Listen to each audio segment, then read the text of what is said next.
ಸದಾಶಿವಸಮಾರಂಭಾಂ ಶಂಕರಾಚಾರ್ಯಮಧ್ಯಮಾಂ ಅಸ್ಮದಾಚಾರ್ಯಪರ್ಯಂತಾಂ ವಂದೇ ಗುರುಪರಂಪರಾಂ. ಈಶ್ವರೋ ಗುರುರಾಜ್ಞೇತಿ ಮೂರ್ತಿಭೇದ ವಿಭಾಗಿನೇ ವ್ಯೋಮವದ್ವ್ಯಾಪ್ತದೇಹಾಯ ದಕ್ಷಿಣಾಮೂರ್ತಯೇ ನಮಃ. ಮೂಕಂ ಕರೋತಿ ವಾಚಾಲಂ ಪಂಗುಂ ಲಂಘಯತೆ ಗಿರಿಂ ಯತ್ಕೃಪಾತಮಹಂ ವಂದೇ ಪರಮಾನಂದಸಾಗರಂ. ಓಂ ಸಹನಾ ಭವತು ಸಹನೌ ಭುನಕ್ತು ಸಹ ವೀರ್ಯಂ ಕರವಾವಹೈ ತೇಜಸ್ವಿನಾವಧೀತಮಸ್ತು ಮಾ ವಿದ್ವಿಷಾವಹೈ. ಓಂ ಶಾಂತಿ ಶಾಂತಿ ಶಾಂತಿ.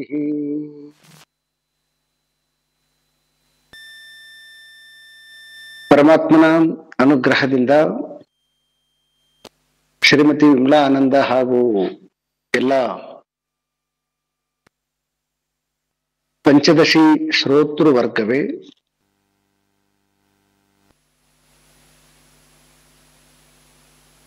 ಈ ಪಂಚದಶಿ ಎನ್ನುವಂತಹ 15 ಪ್ರಕರಣವುಳ್ಳಂತಹ ಗ್ರಂಥದಲ್ಲಿ ನಾವು ಈಗ ತೃಪ್ತಿ ದೀಪ ಎನ್ನುವಂತಹ ಪ್ರಕರಣವನ್ನ ಚಿಂತನೆ ಮಾಡ್ತಾ ಇದ್ದೀವಿ. ಈ ಚಿಂತನೆ ಮಾಡುವಾಗ ಈ ತೃಪ್ತಿ ದೀಪವನ್ನ ಅವರು ಬರೆಯುವುದಕ್ಕಿಂತ ಮುಂಚೆ ಒಂದು ಬೃಹದಾರಣ್ಯಕದ ಮಂತ್ರವನ್ನ ಮೆನ್ಷನ್ ಮಾಡಿದ್ದಾರೆ. ಆತ್ಮಾನಂ ಚೇತ್ ವಿಜಾನೀಯಾತ್ ಅಯಂ ಅಸ್ಮೀತಿ ಪುರುಷಃ ಕಿಮಿಚ್ಚನ್ ಕಸ್ಯ ಕಾಮಾಯ ಶರೀರಂ ಮನುಸಂಜ್ವರೇ. ಈ ಮಂತ್ರದ ತಾತ್ಪರ್ಯವನ್ನ ಅವರು ಪಾದ 1, ಪಾದ 2, ಪಾದ 3, ಪಾದ 4 ಅಂತ ಮಾಡಿ ಈ 2ನೆಯ ಪಾದದ ಅಯಂ ಅಸ್ಮಿತಿ ಪುರುಷಃ, ನಾನೇ ಆ ಆತ್ಮಸ್ವರೂಪ ಅನ್ನುವಂತಹದ್ದನ್ನ ಸಾಕ್ಷಾತ್ಕಾರ ಮಾಡಿಕೊಂಡಾಗ ಆ ಸಾಕ್ಷಾತ್ಕಾರವೇ ಜೀವನದ ಅತ್ಯಂತ ಶ್ರೇಷ್ಠವಾದ ಸ್ಥಿತಿ. ಆ ಕಾರಣದಿಂದ ಅದನ್ನ ಪಡ್ಕೊಂಡಿರ್ತಕ್ಕಂಥವನು ತೃಪ್ತಿಯನ್ನ, ನಿರಂತರ ತೃಪ್ತಿಯನ್ನ ಹೊಂದುತ್ತಾನೆ ಅನ್ನುವಂತಹದನ್ನ ಗಮನದಲ್ಲಿಟ್ಟುಕೊಂಡು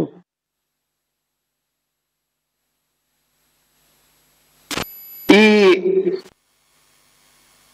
ಮುಕ್ತಿ ಅನ್ನುವಂತಹದ್ದು, ಮೋಕ್ಷ ಅಂತಕ್ಕಂಥದ್ದು ಯಾವ ಒಂದು ಪದವಿ ಇದೆ, ಆ ಪದವಿಯನ್ನ ಶ್ರುತಿಗಳು ನಮಗೆ ಪರೋಕ್ಷ ಜ್ಞಾನದಿಂದ ಮತ್ತು ಅಪರೋಕ್ಷ ಜ್ಞಾನದಿಂದ ನಮಗೆ ಹೇಗೆ ಅವು ದಾರಿ ದೀಪವಾಗ್ತವೆ, ತೋರಿಸ್ತವೆ ಅಂತಕ್ಕಂತಹ ವಾಕ್ಯ ಪ್ರಮಾಣವನ್ನ ಆಧಾರವಾಗಿಟ್ಟುಕೊಂಡು ಇದರ ಮಧ್ಯದಲ್ಲಿ ಪೂರ್ವ ಪಕ್ಷಿ ಒಂದಿಷ್ಟು ಪ್ರಶ್ನೆಗಳನ್ನ ಎತ್ತಿದ. ಮಹಾವಾಕ್ಯಗಳು ಅಷ್ಟೇನ ಅವು ಪರೋಕ್ಷ ಮತ್ತು ಅಪರೋಕ್ಷ ಜ್ಞಾನವನ್ನ ಕೊಡ್ತಕ್ಕಂತಹದ್ದು, ಇನ್ನು ಬೇರೆ ಅದರಲ್ಲಿರ್ತಕ್ಕಂತಹ ಮಂತ್ರಗಳು ಅವು ಮೋಕ್ಷವನ್ನ ಕೊಡೋದಿಲ್ಲ ಅಂತೇಳಿ ಅವನು ಪ್ರಶ್ನೆ ಕೇಳಿದ. ಆ ಪ್ರಶ್ನೆಗೆ ಅನುಗುಣವಾಗಿ ಐತರೇಯ ಉಪನಿಷತ್ತು ಮತ್ತೆ ಛಾಂದೋಗ್ಯ ಉಪನಿಷತ್ತಿನ ಭೃಗು ತನ್ನ ತಂದೆಯಿಂದ ಉಪದೇಶವನ್ನ ಪಡೆದು ಹೇಗೆ ಅವನು ಆತ್ಮ ಸಾಕ್ಷಾತ್ಕಾರ ಮಾಡಿಕೊಂಡ, ಹಾಗೆ ದೇವತೆಗಳಿಗೆ ಒಡೆಯನಾಗಿರ್ತಕ್ಕಂತಹ ಇಂದ್ರ ಪ್ರಜಾಪತಿಯ ಪರೋಕ್ಷ ವಾಕ್ಯವನ್ನ ಕೇಳಿ ಆ ಪರೋಕ್ಷ ವಾಕ್ಯವನ್ನ ಅನುಸರಿಸಿ ಆ ಗುರುವಿನ ಹತ್ರ ಅಧ್ಯಯನವನ್ನ ಮಾಡಿ ಹೇಗೆ ಅವನು ಅಪರೋಕ್ಷ ಜ್ಞಾನವನ್ನ ಪಡೆದ,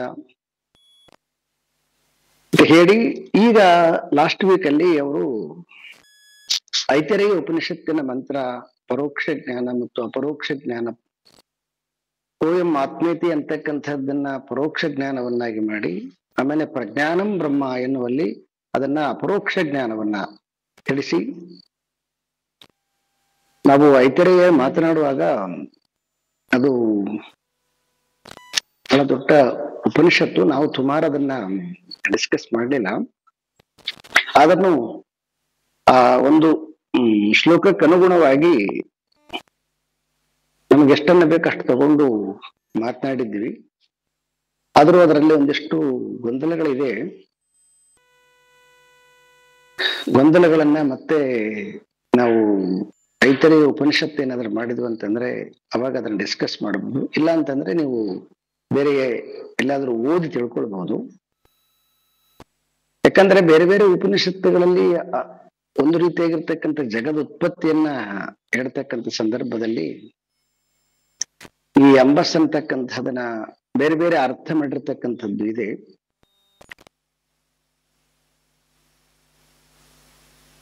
ಸೊ ಅಂಬಸ್ ಮತ್ತು ಭ ಅಂತ ಹಿಂಗ ಅವರು ವಾಕ್ಯವನ್ನ ವಿಭಜನೆ ಮಾಡಿದ್ದಾರೆ ಕೆಲವೊಬ್ಬರು.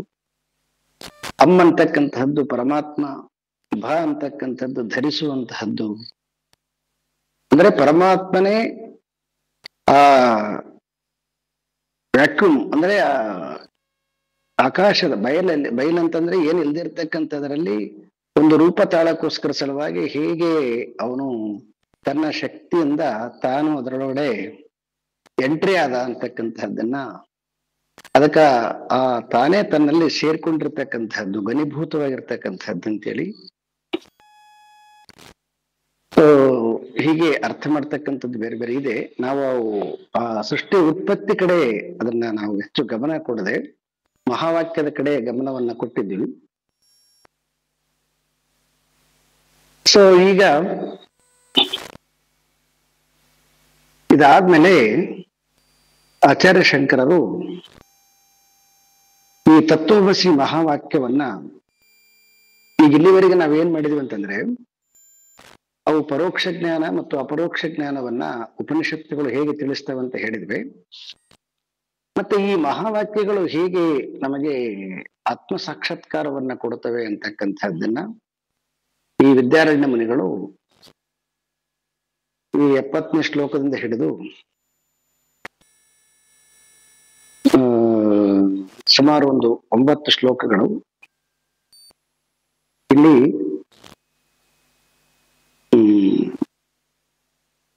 78ನೇ ಶ್ಲೋಕದ ತನಕ ಈ ತತ್ವಮಸಿ ಮಹಾವಾಕ್ಯವನ್ನ ಆಚಾರ್ಯ ಶಂಕರದ ಇನ್ನೊಂದು ಗ್ರಂಥ ಇದೆ, ವಾಕ್ಯವೃತ್ತಿ ಅಂತ ಹೇಳ್ಬಿಟ್ಟು.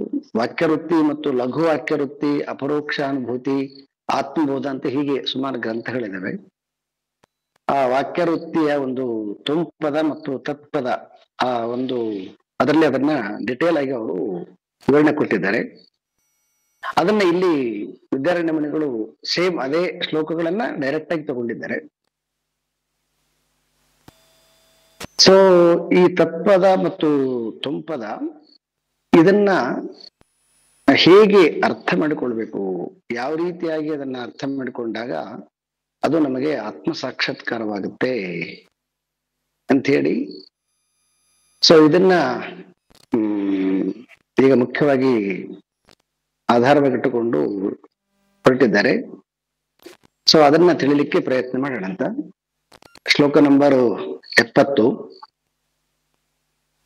ಬ್ರಹ್ಮಾಪಾರೋಕ್ಷ ಸಿದ್ಧ್ಯರ್ಥಂ ಮಹಾವಾಕ್ಯಮಿತೀರಿತಂ ವಾಕ್ಯವೃತ್ತಾವತೋ ಬ್ರಹ್ಮ ಪಾರೋಕ್ಷೇ ವಿಮತಿರ್ನಹಿ. ಮಹಾವಾಕ್ಯಗಳು ಏನಕ್ಕೋಸ್ಕರ ಅವು ಬಂದಿದ್ದೇವೆ ಅಂತಂದ್ರೆ ಬ್ರಹ್ಮ ಅಪರೋಕ್ಷ ಸಿದ್ಧಾರ್ಥಂ ಮಹಾವಾಕ್ಯಂ ಇತೀರಿತಂ ಅಂತ. ಅಂದ್ರೆ ಅವು ಬ್ರಹ್ಮನನ್ನ ಸಾಕ್ಷಾತ್ಕರಿಸಿಕೊಳ್ಳಿಕ್ಕೆ ಅಥವಾ ಸಾಕ್ಷಾತ್ಕಾರದ ಸಿದ್ಧಿಗೋಸ್ಕರ ಈ ಮಹಾವಾಕ್ಯಗಳು ಬಂದಿದ್ದಾವೆ. ಸೊ ಇಂತಹ ಮಹಾವಾಕ್ಯಗಳಲ್ಲಿ ಒಂದು ತತ್ವಮಸಿ ಮಹಾವಾಕ್ಯವನ್ನು ತಗೊಂಡು ಆಚಾರ್ಯ ಶಂಕರರು ವಾಕ್ಯವೃತ್ತಿಯಲ್ಲಿ ಅದನ್ನ ವಿವರಣೆ ಕೊಟ್ಟಿರ್ತಾರೆ. ವಾಕ್ಯವೃತ್ತಾವತು ಬ್ರಹ್ಮ, ವಾಕ್ಯವೃತ್ತ ಅಂದ್ರೆ ವಾಕ್ಯವೃತ್ತಿಯಲ್ಲಿ ಅದನ್ನ ಈ ಮಹಾವಾಕ್ಯವನ್ನ ಹೇಗೆ ಅರ್ಥ ಮಾಡ್ಕೋಬೇಕು ಅಂತಕ್ಕಂಥದ್ದನ್ನ ಕೊಟ್ಟಿದ್ದಾರೆ. ಸೊ ಯಾವಾಗ ಇದನ್ನ ನಾವು ಸರಿಯಾಗಿ ಅವರು ಏನು ತಿಳಿಸಿಕೊಟ್ಟಿದ್ದಾರೋ ಒಂದು ತರ್ಕ ಅಂತ ಏನ್ ಕರಿತೀವಿ, ಆ ತರ್ಕದ ಮೂಲಕ ಹೆಂಗ ಅರ್ಥ ಮಾಡಿಕೊಳ್ಬೇಕು ಅಂತಕ್ಕಂಥದ್ದನ್ನ ನಮಗೆ ಅದನ್ನ ತಿಳಿಸಿಕೊಟ್ಟಿದ್ದಾರೆ. ಸೊ ಹಾಗಾಗಿ ಈ ಮಹಾವಾಕ್ಯಗಳು ನಮಗೆ ಅಪರೋಕ್ಷ ಜ್ಞಾನವನ್ನ ಕೊಡುವುದರಲ್ಲಿ ಯಾವುದೇ ರೀತಿಯಾಗಿರ್ತಕ್ಕಂಥ ನಹಿ ಅಂದ್ರೆ ಯಾವುದೇ ರೀತಿಯಾಗಿರ್ತಕ್ಕಂಥ ವಿವಾದ ಇಲ್ಲ ಅಂತ ಹೇಳಿ ತಿಳಿಸ್ಬಿಟ್ಟು ಈಗ ವಾಕ್ಯವೃತ್ತಿಯ ಶ್ಲೋಕಗಳನ್ನ ಹೇಳ್ತಾ ಇದ್ದಾರೆ. ಶ್ಲೋಕ ನಂಬರ್ 71. ಆಲಂಬನತಯಾ ಭಾತಿ ಯೋ ಅಸ್ಮತ್ ಪ್ರತ್ಯಯ ಶಬ್ದಯೋಃ ಅಂತಃಕರಣ ಸಂಭಿನ್ನ ಬೋಧಸತ್ವಂ ಪದಾಭಿದಃ. ಇದು ವಾಕ್ಯವೃತ್ತಿಯ ಶ್ಲೋಕ. ವಾಕ್ಯವೃತ್ತಿಯಲ್ಲಿ 44ನೇ ಶ್ಲೋಕ. ಆಲಂಬನತೆಯ ಭಾತಿ ಯೋ ಅಸ್ಮತ್ ಪ್ರತ್ಯಯ ಶಬ್ದಯೋಃ. ಅಸ್ಮತ್ ಪ್ರತ್ಯಯ ಶಬ್ದಯೋಃ ಆಲಂಬನತೆಯ ಭಾತಿ ಅಂತಃಕರಣ ಸಂಭಿನ್ನ ಬೋಧಃ ಸ ತ್ವಂ ಪದಾಭಿದಃ. ಏನು ಈ ಶ್ಲೋಕದ ತಾತ್ಪರ್ಯ ಅಂತಂದ್ರೆ, ತ್ವಂಪದವನ್ನ ಮತ್ತು ತತ್ಪದವನ್ನ ಯಾವ ರೀತಿಯಾಗಿ ಅರ್ಥ ಮಾಡಿಕೊಳ್ಬೇಕು ಅಂತಕ್ಕಂಥದ್ದನ್ನು ತಿಳಿಸಕ್ಕೋಸ್ಕರ ಈಗ ತ್ವಂಪದದ ವಿಷಯವನ್ನು ತಿಳಿಸ್ತಾ ಇದ್ದಾರೆ.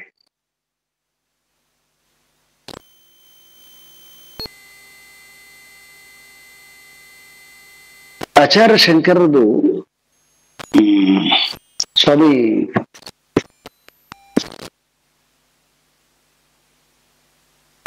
ವಿದ್ಯಾ ಸಚ್ಚಿದಾನಂದೇಂದ್ರ ಸರಸ್ವತಿ ಸ್ವಾಮಿಗಳು ಒಂದು ಬ್ರಹ್ಮಸೂತ್ರವನ್ನು ಬರೆಯುವಾಗ ಒಂದು ವಾಕ್ಯವನ್ನು ಬರೆದಿದ್ದಾರೆ. ಏನ್ ವಾಕ್ಯ ಬರೆದಿದ್ದಾರೆ ಅಂತಂದ್ರೆ, ಸೊ ಬ್ರಹ್ಮ ಸತ್ಯ, ಮತ್ತೆ ಯಾವುದು ತೋರ್ತಾ ಇದೆಯೋ ಜಗತ್ತು ಅದು ತನ್ನ ಸ್ವರೂಪದಿಂದ ತನ್ನ ರೂಪದಿಂದ ಮಿಥ್ಯ, ಸ್ವರೂಪ ಅಲ್ಲ, ತನ್ನ ರೂಪದಿಂದ ಮಿಥ್ಯ, ಮತ್ತು ಜೀವವು ಬ್ರಹ್ಮವಾಗಿದೆ ಅಂತ. ಜೀವವು ಬ್ರಹ್ಮ ಇವ ನಾ ಪರಹ ಅಂತ ಮತ್ತಿನ್ನೊಂದು ಕಡೆ ಇದೆ ಅವ್ರದ್ದು. ಅಂದ್ರೆ ಈಗ ನಾವು ಎಲ್ಲರೂ ಏನನ್ನ ನಾವು ನಾನು ನಾನು ನಾನು ಅಂತ ಹೇಳ್ತೀನಲ್ವಾ, ಈ ನಾನು ಅಂತಕ್ಕಂತಹ ಏನು ಅಸ್ಮತ್ ಇದೆನೋ, ವಾಕ್ಯ ಇದೆಯೋ, ಇದು ವಾಕ್ಯ ಮತ್ತು ವಾಕ್ಯಕ್ಕಿರ್ತಕ್ಕಂತಹ ಜ್ಞಾನ. ನಾನು ಅಂತಕ್ಕಂಥದ್ದು ಇರ್ತಕ್ಕಂಥದ್ದು ಅಸ್ಮತ್ ಪ್ರತ್ಯಯ ಗೋಚರವಾಗಿರ್ತಕ್ಕಂಥದ್ದು ಯಾವುದು ಆ ಪ್ರತ್ಯೇಕ ಆತ್ಮ ಇದೆನೋ, ಆ ಪ್ರತ್ಯೇಕ ಆತ್ಮ ನಾನು ಎನ್ನುವಂತಹ ವಾಕ್ಯದಿಂದ ಅವನು ನಮಗೆ ತಿಳಿಯಲ್ಪಡುತ್ತಾನೆ.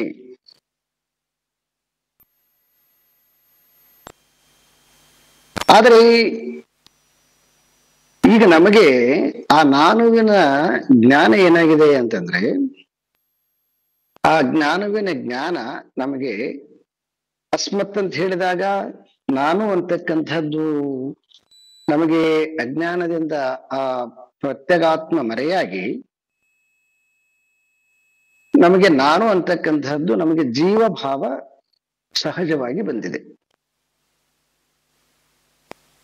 ಸೊ ನಾವೆಲ್ಲರೂ ಕೂಡ ಜೀವ ಜೀವ ಜೀವ ಅಂತಾನೆ ನಮ್ಮನ್ನು ನಾವು ಕನ್ಸಿಡರ್ ಮಾಡಿಕೊಂಡಿದ್ದೇವೆ. ಸೊ ಕನ್ಸಿಡರ್ ಮಾಡಿಕೊಂಡಿದ್ದು ಸರಿ, ಆದ್ರೆ ಅದನ್ನ ವಿಚಾರ ಮಾಡಿದಾಗ ಅದು ನಮಗೆ ಸೊ ಸರಿಯಾಗಿ ಅರ್ಥ ಆಗುತ್ತೆ. ಈಗ ಹೇಗೆ ಅಂತಂದ್ರೆ, ಯಾವುದೇ ಒಂದು ವಸ್ತು, ಈಗ ಸುಮಾರು ವಸ್ತುಗಳು ನಿಮ್ಮ ಕಣ್ಮುಂದೆ ಯಾವುದೋ ಸುಮಾರು ವಸ್ತುಗಳೆಲ್ಲ ಬಿದ್ದಿರ್ತವೆ. ಈಗ ವಸ್ತು ಅಂತ ಹೇಳಿದ್ವಿ ಅಂತಂದ್ರೆ ಅದರಲ್ಲಿ ಯಾವುದು ವಸ್ತು? ವಸ್ತು ಅಂತಕ್ಕಂಥದ್ದು ಸುಮಾರು ಇದಾವೆ ನಿಮ್ಮ. ಈಗ ಸುಮ್ಮನೆ ಜನರಲ್ ಆಗಿ ಒಂದು ಒಂದು ಅಂಡರ್ಸ್ಟ್ಯಾಂಡಿಗೋಸ್ಕರ ಹೇಳ್ತಾ ಇದ್ದೀನಿ. ನಿಮ್ ಕಣ್ ಮುಂದೆ ಸುಮಾರು ವಸ್ತುಗಳು ಬಿದ್ದಿದ್ದಾವೆಪ್ಪ. ವಸ್ತು ಅಂದ್ರೆ ಎಲ್ಲವೂ ಏನೆಲ್ಲ ಪ್ರತ್ಯಕ್ಷವಾಗಿ ನಮಗೆ ಕಾಣ್ತಾವ, ಆಕಾರ ರೂಪವನ್ನು ಪಡ್ಕೊಂಡಿದ್ದಾವು, ಬಣ್ಣದಿಂದ ಮತ್ತೆ ಗಾತ್ರದಿಂದ ಯಾವ ಪಡ್ಕೊಂಡಿದ್ದಾವು, ಆ ಎಲ್ಲ ವಸ್ತುಗಳು ವಸ್ತು ಅಂತಂದಾಗ ನಮ್ಗೆ ಏನಾಗುತ್ತೆ ಅಂತಂದ್ರೆ ಪರ್ಟಿಕ್ಯುಲರ್ ಆಗಿ ಯಾವ ವಸ್ತುವಿನ ಜ್ಞಾನ ಆಗಲ್ಲ ನಮಗ. ವಸ್ತು ಇದಾವೆ ಕರೆಕ್ಟು, ಆದ್ರೆ ವಸ್ತುವಿನ ಜೊತೆಗೆ ಇಂತಹ ವಸ್ತು ಅಂತ ಹೇಳ್ಬೇಕು ನಾವು. ಇಂತಹ ವಸ್ತು ಅಂತ ಹೇಳಿದಾಗ ಮಾತ್ರ ಆವಾಗ ನಮಗೆ ಆ ವಸ್ತುವಿನ ಜ್ಞಾನ ಆಗುತ್ತೆ. ಇದು ಇದು ಅಂತ ಏನ್ ಹೇಳ್ತೀವೋ, ಯಾವುದನ್ನ ಇದು ಅಂತ ಹೇಳ್ತೀವೋ, ಆ ಇದು ಅಂತಕ್ಕಂತಹದ್ದು ನೇರವಾಗಿ ವಸ್ತು, ಯಾವುದು ವಸ್ತುವನ್ನ ಟಚ್ ಮಾಡಕ್ ಸಾಧ್ಯ ಇಲ್ಲ ಅದು. ಈಗ ಹೇಗೆ ಅಂತಂದ್ರೆ, ನಾನು ಅಂತ ಏನ್ ಹೇಳ್ಕೊಳ್ತೀನೋ, ಈ ನಾನು ಅಂತಕ್ಕಂಥದ್ದು ಯಾವುದು? ನಾನು ದೇಹ ನಾನನ, ಅಥವಾ ಇಂದ್ರಿಯ ನಾನವ, ಅಥವಾ ಮನಸ್ಸು ನಾನ, ಅಥವಾ ಬುದ್ಧಿ ನಾನ, ಅಥವಾ ಚಿತ್ತ ನಾನ, ಅಥವಾ ಅಹಂಕಾರ ನಾನ? ಯಾವುದು ನಾನು? ಸೊ ಈ ಎಲ್ಲವೂ ಕೂಡ ನಮಗೆ ಏನಾಗಿದ್ದೇವೆ ಅಂತಂದ್ರೆ ಇವೆಲ್ಲ ಮಿಕ್ಸ್ ಆಗಿಬಿಟ್ಟಿದ್ದೇವೆ ಇವೆಲ್ಲ. ಈ ನಾನು ಅಂತ ಪ್ರಯೋಗ ಮಾಡ್ತೀವಿ, ಆದ್ರೆ ನಾನುವಿಗೆ ಜ್ಞಾನ ಯಾವುದು ಅಂತಂದ್ರೆ ಯಾವುದು ಒಂದನ್ನ ಯಾವ್ದನ್ನ ಹಿಡ್ಕೊಂಡ್ವಿ ಅಂದ್ರೆ ಅದು ನಾನಂತೀವಿ. ದೇಹ ನಾನಂತ ಹೇಳ್ತೀವಿ, ಮನಸ್ಸು ನಾನಂತ ಹೇಳ್ತೀವಿ, ಇಂದ್ರಿಯ ನಾನಂತ ಹೇಳ್ತೀವಿ. ಸೊ ಇಂದ್ರಿಯ ನಾನು ಅಂತ ಹೇಳಿದ್ಮೇಲೆ ಮತ್ತೆ ಮನಸ್ಸು ನಾನು ಅಂತ ಹೇಳ್ತೀವಿ, ಅಂದ್ರೆ ಎರಡು ನಾನು ಅದೀವಿ ಆಗರ.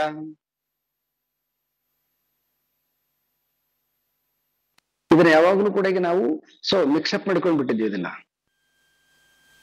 ಈ ಮಿಕ್ಸಪ್ ಮಾಡಿಕೊಟ್ಟಿರ್ತಕ್ಕಂತಹ ಒಂದು ವಿಚಾರದಿಂದ ನಮ್ಮನ್ನ ನಾವು ಜೀವ ಜೀವ ಜೀವ ಅಂತ ಕರ್ಕೊಂಡಿದ್ವಿ ನಾವು. ಯಾವಾಗ ಈ ಜೀವನನ್ನ ನಾವು ವಿಚಾರ ಮಾಡ್ತೀವಿ, ಹೇಗೆ ವಿಚಾರ ಮಾಡೋದು ಅಂತಂದ್ರೆ, ಈಗ ಸಪೋಸ್ ಈಗ ದೇಹ ನಾನು ಅಂತ ಹೇಳ್ತೀನಿ ನಾನು. ದೇಹ ನಾನು ಅಂತ ಹೇಳಿದಾಗ ನಾನಿಷ್ಟು ಇಂಥವನು ಅಂತ ಹೇಳ್ಬಿಟ್ಟು ಹೇಳ್ತೇನಲ್ವಾ? ಓಕೆ, ಯಾವಾಗ ದೇಹ ನಾನು ಅಂತ ಹೇಳಿದ್ಮೇಲೆ ಅದ್ರಾಗ ನಿಸ್ಸಂಶಯವಾಗಿ ದೇಹವನ್ನ ಒಪ್ಪಿಕೊಂಡಿದ್ದೀವಿ ನಾವು. ಸುಮ್ಮನೆ ಜಸ್ಟ್ ಆಲೋಚನೆ ಮಾಡೋಣ. ದೇಹವನ್ನ ಒಪ್ಪಿಕೊಂಡಿದ್ರೂ ಕೂಡ ಇನ್ಯಾವುದೋ ಬಲವಾಗಿರ್ತಕ್ಕಂಥ ದೇಹವನ್ನು ನೋಡಿದಾಗ, ಸುಂದರವಾಗಿರ್ತಕ್ಕಂಥ ದೇಹವನ್ನು ನೋಡಿದಾಗ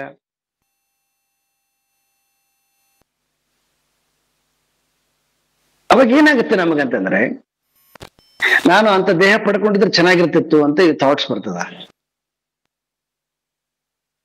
ಆ ಥಾಟ್ಸ್ ಬರ್ತದಂತದ ಅರ್ಥ ಏನಂತಂದ್ರೆ, ಇದು 100% ನಾನಲ್ಲ ಅಂತ ಅರ್ಥ ಆಗತ್ತೆ ನಮ್ಗೆ. ಅಂದ್ರೆ ಇದಕ್ಕಿಂತ ನಾನು ಬೇರೆ ಇದ್ದೀನಿ ಅಂತ ಗೊತ್ತಾಗುತ್ತೆ ನನಗೆ. ಯಾಕಂದ್ರೆ ಇದೇ ನಾನಾಗಿದ್ದೆ ಅಂದ್ರೆ ನನಗೆ ಆ ಥಾಟ್ಸ್ ಬರ್ತಿದ್ದಿಲ್ಲ. ನನಗೆ ಆ ಥಾಟ್ಸ್ ಬರ್ತಾ ಇದೆ ಅಂತಂದ್ರೆ ನಾನು ಇದಕ್ಕಿಂತ ಭಿನ್ನನಾಗಿದ್ದೀನಿ ಅಂತ ತೋರಿಸ್ತದ ನಮಗ. ಸೊ ಇದಕ್ಕಿಂತ ಭಿನ್ನನಾಗಿದ್ದೀನಿ ಅಂತದ ಅರ್ಥ ಏನಂತಂದ್ರೆ, ಈಗ ಇರ್ತಕ್ಕಂಥದ್ರಲ್ಲಿ ನಮಗೆ ಸ್ಯಾಟಿಸ್ಫ್ಯಾಕ್ಷನ್ ಇಲ್ಲ. ಹಾಗೆ ನೀವು ಇದನ್ನ ಇಂದ್ರಿಯಗಳಿಗೆ ಅನ್ವಯ ಮಾಡಿಕೊಳ್ಳಿ. ಯಾರಾದ್ರೂ ತುಂಬಾ ಚೆನ್ನಾಗಿ ಹಾಡ್ತಿದ್ರು ಅಂತಂದ್ರೆ ನಾನು ಅವ್ರಂಗ ಹಾಡ್ಬೋದಾಗಿತ್ತು ಅಂತಂತೀವಿ. ಅಂದ್ರೆ ಈಗ ನಮ್ಮ ಇರ್ತಕ್ಕಂತಹ ಕಂಠದಕ್ಕಿಂತನೂ ಕೂಡ ನಾವು ಇನ್ನೊಂದು ಮಾಡ್ಬೋದು ಅಂತಕ್ಕಂಥದ್ದು. ಅಂದ್ರೆ ಈಗಿರೋ ಕಂಠ ನಾನಲ್ಲ. ಯಾಕಂತಂದ್ರೆ ಇರೋದು ಇಷ್ಟೇ. ಅದು ಯಾಕಂದ್ರೆ ಅದು ಈಗ ಒಂದು ಕಲ್ಲು ಅಂದ್ರೆ ಕಲ್ಲು ಅಷ್ಟೇನೆ, ಜಡ ಅದು. ಆದ್ರೆ ನಾವು ಜಡದಲ್ಲಿರ್ತಕ್ಕಂಥ ಚೇತನ ನಾವೇನಿದೀವೋ ನಾವು ಡಿಫ್ರೆಂಟ್ ಆಗಿದೀವಿ. ನಾವು ಡಿಫ್ರೆಂಟ್ ಆಗಿರೋದ್ರಿಂದನೇ ಈಗ ತಾತ್ಕಾಲಿಕವಾಗಿ ಇದನ್ನು ಒಪ್ಪಿಕೊಂಡ್ರು ಕೂಡ ನಮಗೆ ಇನ್ನೊಂದ್ರ ಕಡೆಗೆ ಮತ್ತೆ ಮನಸ್ಸದ. ಸೊ ಇದರಿಂದ ಏನ್ ತೋರಿಸ್ತದಂತಂದ್ರೆ, ಯಾವುದನ್ನ ನಾನು ಅಂತ ಹೇಳಿಕೊಡ್ತೀನೋ ಈ ನಾನುವಿಗಿಂತನೂ ಕೂಡ ಭಿನ್ನವಾಗಿರ್ತಕ್ಕಂತಹದ್ದು ಹೆಂಗ ಒಂದು ವಸ್ತು ಅಂತಂದಾಗ ಪರ್ಟಿಕ್ಯುಲರ್ ಆಗಿ ಯಾವುದೇ ಒಂದು ವಸ್ತುವಿನ ಅದರ ಗಾತ್ರ ಅದರ ಹೆಸರು ಹೇಳಲಾರ್ದ ನಮಗೆ ಹೆಂಗ ಅರ್ಥ ಆಗೋದಿಲ್ವೋ ಅದೇ ರೀತಿಯಾಗಿ ಈ ಭಿಕ್ಷಾಗಿರ್ತಕ್ಕಂತಹ ಏನು ದೇಹ ಇಂದ್ರಿಯ ಮನಸ್ಸು ಬುದ್ಧಿ ಇದೆಲ್ಲ ಇದೆಯೋ ಇದರಲ್ಲಿ ನಾನು ನಾನು ಅಂತಕ್ಕಂಥದ್ದನ್ನ ಇದನ್ನ ಹುಡುಕ್ಬೇಕು ಇದನ್ನ ಹುಡುಕ್ತಾ ಹೋದ್ವಿ ಅಂತಂದ್ರೆ ಅವಾಗ ನಮಗೆ ಈ ನಾನು ಅಂತಕ್ಕಂಥದ್ದು ಗೊತ್ತಾಗತ್ತ. ಸೊ ಹಾಗಾಗಿ ನಿಜಗುಣ ಶಿವಗಳು ಇದಕ್ಕೆ ಒಂದು ಎಕ್ಸಾಂಪಲ್ ಕೂಡ ಒಂದು ಹಾಡು ಕೊಟ್ಟಿದ್ದಾರೆ. ಏನಂತಂದ್ರೆ ಆರು ನಾನೆಂದು ವಿಚಾರಿಸು ಅಂತ. ಹಾಗೆ ರಮಣ ಮಹರ್ಷಿಗಳು ಕೂಡ ಹೋಯಮಾಯಿ ಅಂತಂತಾರೆ ಅವರು, ನಾನು ಯಾರು ಅಂತಕ್ಕಂಥದ್ದು ನೋಡ್ಕೋಬೇಕು. ಸೊ ಈಗ ನಾವು ಈ ದೇಹ ನಾವು ಇಂದ್ರಿಯ ನಾವು ಮನಸ್ಸು ನಾವು ಅನ್ಕೊಳ್ತೀವಿ. ಅನ್ಕೊಂಡ್ಮೇಲೆ ಸೊ ಸಂಪೂರ್ಣವಾಗಿ ಅದು ನಾನಾಗಿದ್ವಿ ಅಂತಂದ್ರೆ ಮತ್ತೆ ಇನ್ನೊಂದು ಯೋಚನೆ ಬರ್ತಿದ್ದಿಲ್ಲ ಮಗ. ಇನ್ನೊಂದು ಯೋಚನೆ ಬರ್ತಾ ಇದೆ ಅಂತಂದ್ರೆ ಅರ್ಥ ಏನಂತಂದ್ರೆ ಸೊ ಇದಕ್ಕಿಂತ ಡಿಫ್ರೆಂಟ್ ಆಗಿದ್ದೀವಿ ನಾವು ಅಂತಕ್ಕಂಥದ್ದು ನಮಗೆ ಗೊತ್ತಾಗುತ್ತೆ. ಯಾವುದು ಡಿಫ್ರೆಂಟ್ ಆಗಿರ್ತಕ್ಕಂಥದ್ದು ಅಂತಂದ್ರೆ ಇಲ್ಲಿ ಎಲ್ಲದಕ್ಕೂ ಕೂಡ ಆಧಾರವಾಗಿರ್ತಕ್ಕಂಥದ್ದು ಯಾವುದು ಆ ಪ್ರತ್ಯೇಕ ಆತ್ಮ ಇದನ್ನು ಪ್ರತ್ಯೇಗಾತ್ಮ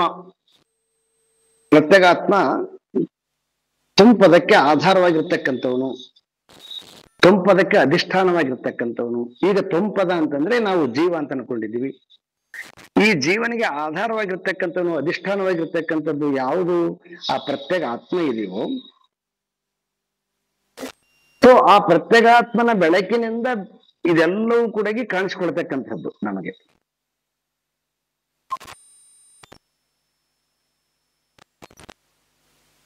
ಪ್ರತ್ಯೇಗಾತ್ಮ ಅಂತಂದ್ರೆ ಪೃಥಕ್ ಆತ್ಮ ಅಂತಂದ್ರೆ ಆತ್ಮದಿಂದ ಭಿನ್ನವಾಗಿರ್ತಕ್ಕಂಥದ್ದು ಅಂತ ಅರ್ಥ ಮಾಡಬಾರದು. ಯಾಕೆ ಅದನ್ನ ಪ್ರತ್ಯೇಗಾತ್ಮ ಅಂತ ಕರೆದ್ರು ಅಂತಂದ್ರೆ ಅದಕ್ಕೆ ಅವರು ಈ ಇದರ ಹಿಂದಿನ ಪ್ರಕರಣದಲ್ಲಿ ಚಿತ್ರದೀಪ ಪ್ರಕರಣದಲ್ಲಿ ಒಂದು ಎಕ್ಸಾಂಪಲ್ ಕೊಟ್ಟರು ಅವರು. ಈಗ ಒಂದು ಪಾಟ್ ಇದೆ, ಆ ಪಾಟ್ ಅಲ್ಲಿ ಆಕಾಶ ಇದೆ, ಬಯಲಿದೆ. ಆ ಪಾಟಲ್ಲಿ ಇರ್ತಕ್ಕಂತಹ ಆಕಾಶ ಆ ಗಡಿಗೆಗೆ ಸೀಮಿತವಾಗಿ ಅದು ನಾವು ಗಡಿಗೆ ಎಷ್ಟು ಲೆಂತ್ ಇದೆಯೋ ಎಷ್ಟು ಹೈಟ್ ಇದೆಯೋ ಅಷ್ಟು ಆಕಾಶ ಅಂತ ಹೇಳ್ತೀವಿ ನಾವು. ಆ ಬಯಲನ್ನ ಅಳತೆ ಮಾಡ್ತೀವಿ ನಾವು. ಬಯಲನ್ನ ಯಾವುದ್ರ ಮುಖಾಂತರ ಅಳತೆ ಮಾಡ್ತೀವಿ ಅಂತಂದ್ರೆ ಗಡಿಗೆಯನ್ನ ಆಧಾರವಾಗಿ ಅಳತೆ ಮಾಡ್ತೀವಿ. ಅವಾಗ ಏನಾಯ್ತು ಅಂತಂದ್ರೆ ನಮಗೆ ಗಡಿಗೆ ಅಳತೆ ಸಿಕ್ತಿ ಬಿಡ್ತಾರೆ ಗಡಿಗೆಯದ್ದೇ ಅಳತೆ ಆಯ್ತು, ಆಕಾಶದ ಅಳತೆ ಅಲ್ಲ. ಆದ್ರೂ ಕೂಡ ನಾವೇನ್ ತಿಳ್ಕೊಂಡಿದ್ದೀವಿ ಅಂತಂದ್ರೆ ಆಕಾಶ ಇಷ್ಟು ಹೈಟ್ ಅದ ಇಷ್ಟು ಲೆಂತ್ ಅದ ಅಂತ ಹೇಳ್ತೀವಿ ನಾವು. ಓಕೆ, ಘಟಾಕಾಶ ಒಪ್ಕೊಳ್ಳೋಣ. ಆದ್ರೆ ಘಟಾಕಾಶ ಆ ಮಹಾಕಾಶದಿಂದ ಭಿನ್ನವಾಗಿ ನಮಗೆ ಒಂದು ಪಾಟ್ ಅಲ್ಲಿ ಕಾಣಿಸಿಕೊಂಡ್ರು ಕೂಡ ಆದ್ರೆ ಅದು ಆಕಾಶದಿಂದ ಭಿನ್ನವಾಗಿ ಅದನ್ನದು ಅದು ಭಿನ್ನವಾಗಿಲ್ಲ. ಯಾಕಂತಂದ್ರೆ ಆಕಾಶದ ಇರ್ತಕ್ಕಂಥದ್ದು ಯಾವುದು ಪ್ಲೇಸೇ ಇಲ್ಲ. ಆದ್ರೆ ಗಡಿಗೆ ನಿಮಿತ್ತದಿಂದ ನಮಗೆ ಪೃಥಕ್ಕಾಗಿ ಕಾಣಿಸ್ತಾ ಇದೆ. ಯಾವಾಗ ಗಡಿಗೆ ಬಿದ್ದೋಯ್ತು ಆವಾಗ ಆಕಾಶ ಆಸ್ ಇಟ್ ಈಸ್ ಇರ್ತದೆ. ಮತ್ತೆ ಗಡಿಗೆ ಇರುವಾಗಲೂ ಕೂಡ ಆಸ್ ಇಟ್ ಈಸ್ ಆಗಿರ್ತದೆ. ಆದ್ರೆ ಗಡಿಗೆಯ ಜ್ಞಾನದಿಂದ ಆಕಾಶ ನೋಡಿರ್ತಕ್ಕಂಥವ್ರು ನಮಗೇನ್ ತಿಳುವಳಿಕೆ ಬರ್ತದೆ ಅಂತಂದ್ರೆ ಅದು ಮಹಾಕಾಶ. ಈ ನಾನು ಜೀವ, ಸೊ ಚಿಕ್ಕದಾಗಿದ್ದೀನಿ ನಾನು ಹೆಂಗ ಆ ಪರಮಾತ್ಮ ಆಗ್ಲಿಕ್ಕೆ ಸಾಧ್ಯ? ಇದು ಯಾವಾಗಲೂ ಕೂಡ ನಮ್ಮೊಳಗಡೆಗೆ ಬರ್ತಕ್ಕಂತಹ ಒಂದು ಪೂರ್ವಾಗ್ರಹ ಪೀಡಿತವಾಗಿರ್ತಕ್ಕಂತಹ ಒಂದು ಸಂಶಯ ನಮ್ಗ. ಇದೇಂತ ಕರಿತೀವಿ ಅಂದ್ರೆ ಪೂರ್ವಾಗ್ರಹ ಪೀಡಿತ ಅಂತ ಕರಿತೀವಿ ನಾವು. ಯಾಕಂದ್ರೆ ಪರಮಾತ್ಮ ಅಂತಕ್ಕಂಥ ಒಂದು ದೊಡ್ಡವನು, ನಾನು ಇಷ್ಟೇ ಇರೋನು ನಾನು ಹೆಂಗ್ ಪರಮಾತ್ಮ ಆಗುತ್ತೀನಿ ಅಂತ. ಸೊ ಈ ರೀತಿಯಾಗಿರ್ತಕ್ಕಂತಹ ತಪ್ಪು ಅಭಿಪ್ರಾಯವನ್ನ ನಾವು ತೆಗಿಲಿಕ್ಕೋಸ್ಕರ ಸಲುವಾಗಿ ಆಚಾರ್ಯ ಶಂಕರರು ಈ ಶ್ಲೋಕಗಳಲ್ಲಿ ಇದನ್ನ ಹೆಂಗ ಅರ್ಥ ಮಾಡಿಕೊಳ್ಬೇಕು, ಯಾವ ರೀತಿಯಾಗಿ ಅರ್ಥ ಮಾಡಿಕೊಂಡ್ರೆ ಈ ಮಹಾವಾಕ್ಯವನ್ನು ನಾವು ತಿಳ್ಕೊಳ್ಬಹುದು ಅಂತ ಹೇಳಿ ಬಹಳ ಸೊಗಸಾಗಿ ನಮಗೆ ಪರಿಚಯ ಮಾಡಿಸಿದ್ದಾರೆ. ಸೊ ಯಾವುದನ್ನ ನಾವು ಪ್ರತ್ಯಗಾತ್ಮ ಪೃಥಕ್ ಆತ್ಮ ಅಂತ ಕರಿತೀವಿ, ಈ ಪ್ರತ್ಯಗಾತ್ಮನನ್ನ ಏನ್ ತೋರಿಸ್ತಾರೆ ಪ್ರತ್ಯಗಾತ್ಮ ಅಂತಂದ್ರೆ ಇದನ್ನ ಸೊ ಆತ್ಮನನ್ನ ಲಕ್ಷಣದಿಂದ ಪರಿಚಯ ಮಾಡಿಸುವಂತಹ ಒಂದು ವಾಕ್ಯ. ಆತ್ಮನಿಗೆ ಯಾವುದೇ ರೀತಿಯಾಗಿರ್ತಕ್ಕಂತಹ ಲಕ್ಷಣ ಇಲ್ಲ. ಆದ್ರೆ ನಾವೇನ್ ಮಾಡಿದ್ದೀವಿ ಅಂತಂದ್ರೆ ಆರೋಪ ಮಾಡಿದ್ದೀವಿ. ಹೆಂಗ ನಾವು ಹಿಂದಿನ ಉಪನ್ಯಾಸದಲ್ಲಿ ಐತರೇಯ ಉಪನಿಷತ್ತಲ್ಲಿ ಆರೋಪ ಮಾಡಿದ್ವಲ್ವಾ, ಸೊ ಅಧ್ಯಾರೋಪ ಅಪವಾದ ಅಂತ ಹೇಳಿದ್ವಲ್ವಾ. ಅಧ್ಯಾರೋಪ ಅಂತಂದ್ರೆ ಅದರ ಮೇಲೆ ಫಸ್ಟ್ ಆರೋಪ ಮಾಡತಕ್ಕಂಥದ್ದು. ಏನ್ ಆರೋಪ ಮಾಡ್ತಾರೆ ಇದ್ರಾಗ, ಈ ತುಂಪದಕ್ಕೆ ಸೀಮಿತವಾಗಿರ್ತಕ್ಕಂತಹ ಈ ಶರೀರದಲ್ಲಿ ಬಂಧಿಯಾಗಿರ್ತಕ್ಕಂತಹ ಏನು ಪ್ರತ್ಯಗಾತ್ಮ, ಈ ಪ್ರತ್ಯಗಾತ್ಮ ಶರೀರದಿಂದ ನಮಗೆ ಪೃಥಕ್ಕಾಗಿ ಕಾಣಿಸ್ಕೊಳ್ತಾನೆ. ಅದಕ್ಕೆ ಅವನನ್ನ ಏನಂತ ಕರೀತಾರಂತೆ ಇಲ್ಲಿ ತಟಸ್ಥ ಲಕ್ಷಣ ಅಂತ ಕರೀತಾರೆ. ಈ 8 ಶ್ಲೋಕಗಳಿದಾವಲ್ವಾ, ಈ 8 ಶ್ಲೋಕಗಳು ಈ ಲಕ್ಷಣ ಅದಾದ್ಮೇಲೆ ಮತ್ತೆ ಸೊ ಭಾಗತ್ಯಾಗ ಲಕ್ಷಣ, ಈ ಆಧಾರದ ಮೇಲೆ ಈ ಮಹಾವಾಕ್ಯವನ್ನು ಅರ್ಥ ಮಾಡ್ಕೋಬೇಕು ಅಂತ ಹೇಳಿ ಶಂಕರರು ಇದರಾಗ ಡಿಟೇಲ್ ಆಗಿ ಹೇಳ್ತಾ ಹೋಗ್ತಾರೆ. ಸೊ ಏನು ತಟಸ್ಥ ಲಕ್ಷಣ? ತಟಸ್ಥ ಲಕ್ಷಣ ಅಂತಂದ್ರೆ ತಟಸ್ಥವಾಗಿರ್ತಕ್ಕಂಥದ್ದು. ತಟಸ್ಥವಾಗಿ ಅಂತಂದ್ರೆ ಯಾವುದೇ ರೀತಿಯಾಗಿರ್ತಕ್ಕಂತಹ ಸೊ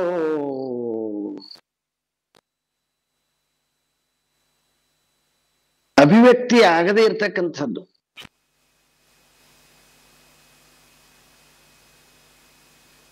ಅಭಿವ್ಯಕ್ತಿ ಆಗದೆ ಇರ್ತಕ್ಕಂಥದ್ದಂದ್ರೆ ಹೇಗೆ, ಸುಮ್ಮನೆ ಎಕ್ಸಾಂಪಲ್ ಕೊಡೋದಾದ್ರೆ ಈಗ ಹೆಂಗ ನಮ್ಮ ದೇಶಕ್ಕೆ ರಾಷ್ಟ್ರಪತಿಗಳು ಅಂತ ಕರಿತೀವಿ ನಾವು. ರಾಷ್ಟ್ರಪತಿಗಳು ಹೆಂಗ ಅಂತಂದ್ರೆ ಆ ರಾಷ್ಟ್ರಪತಿಗಳು ಯಾವುದೇ ರೀತಿಯಾಗಿರ್ತಕ್ಕಂತಹ ಆಕ್ಟಿವಿಟೀಸ್ ಅಲ್ಲಿ ಅವರು ಇನ್ವಾಲ್ವ್ಮೆಂಟ್ ಇರಂಗಿಲ್ಲ. ಅವರು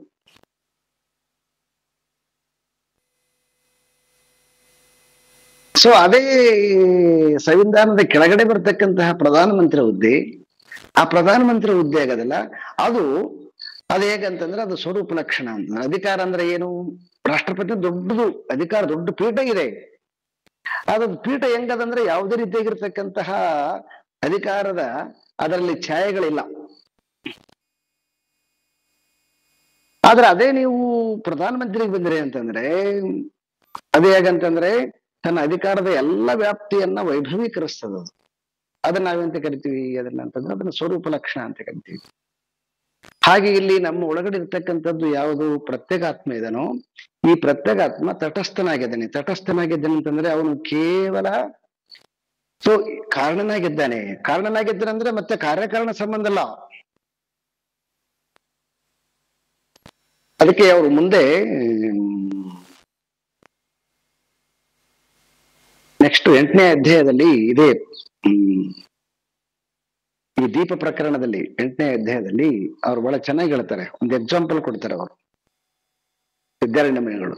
ಏನ್ ಎಕ್ಸಾಂಪಲ್ ಕೊಡ್ತಾರೆ ಅಂದ್ರೆ, ಈಗ ನೋಡಿ ಒಂದು ರಾತ್ರಿಯಲ್ಲಿ ಒಂದು ಲೈಟಿನ ಬೆಳಕಿರ್ತದೆ. ಆ ಬೆಳಕು ಕೆಳಗಡೆ ಮಾಡ್ತಕ್ಕಂತಹ ಎಲ್ಲ ಆಕ್ಟಿವಿಟೀಸ್ಗೆ ಅಲ್ಲಿ ಏನ್ ಜನ ಕೆಲವೊಬ್ರು ಏನ್ ಮಾತಾಡ್ತಿರ್ಬೋದು, ಇನ್ನು ಕೆಲವೊಬ್ರು ಏನು ಬೇರೆ ಬೇರೆ ತರದ ಆಕ್ಟಿವಿಟೀಸ್ ಮಾಡ್ತಿರ್ಬೋದು. ಆ ಬೆಳಕಿನಲ್ಲಿ ಏನೆಲ್ಲ ಮಾಡ್ತಿರ್ಬೋದು, ಆ ಬೆಳಕಿನಲ್ಲಿ ಏನೆಲ್ಲ ಮಾಡ್ತಾ ಇದ್ರು ಕೂಡ, ಆದ್ರೆ ಆ ಬೆಳಕು ಮಾತ್ರ ಕೇವಲ ಬೆಳಗಲಿಕ್ಕೆ ಅಂದ್ರೆ ಅವ್ರಿಗೆ ಕೆಲಸ ಮಾಡ್ಲಿಕ್ಕೆ ಅನುಕೂಲಕರವಾಗಿ ಬೆಳಕಾಗಿರ್ತದೆ ಬಿಟ್ರೆ ಅವರ ಯಾವುದೇ ರೀತಿಯಾಗಿರ್ತಕ್ಕಂಥ ಆಕ್ಟಿವಿಟೀಸ್ಗೆ ಅದ್ರಾಗ ಇನ್ವಾಲ್ವ್ಮೆಂಟ್ ಇರಂಗಿಲ್ಲ. ಅದು ಹಾಗೆ ನಮ್ಮಲ್ಲಿರ್ತಕ್ಕಂತಹ ಯಾವುದನ್ನ ಪ್ರತ್ಯಗಾತ್ಮ ಅಂತ ಕರಿತೀವಿ, ಆ ಪ್ರತ್ಯಗಾತ್ಮ ಇಲ್ಲಿ ತಟಸ್ಥ ಸ್ವರೂಪದಲ್ಲಿದ್ದಾನೆ, ತಟಸ್ಥ ಲಕ್ಷಣದಲ್ಲಿದ್ದಾನೆ. ಸ್ವರೂಪ ಅಲ್ಲ, ತಟಸ್ಥ ಲಕ್ಷಣದಲ್ಲಿದ್ದಾನೆ.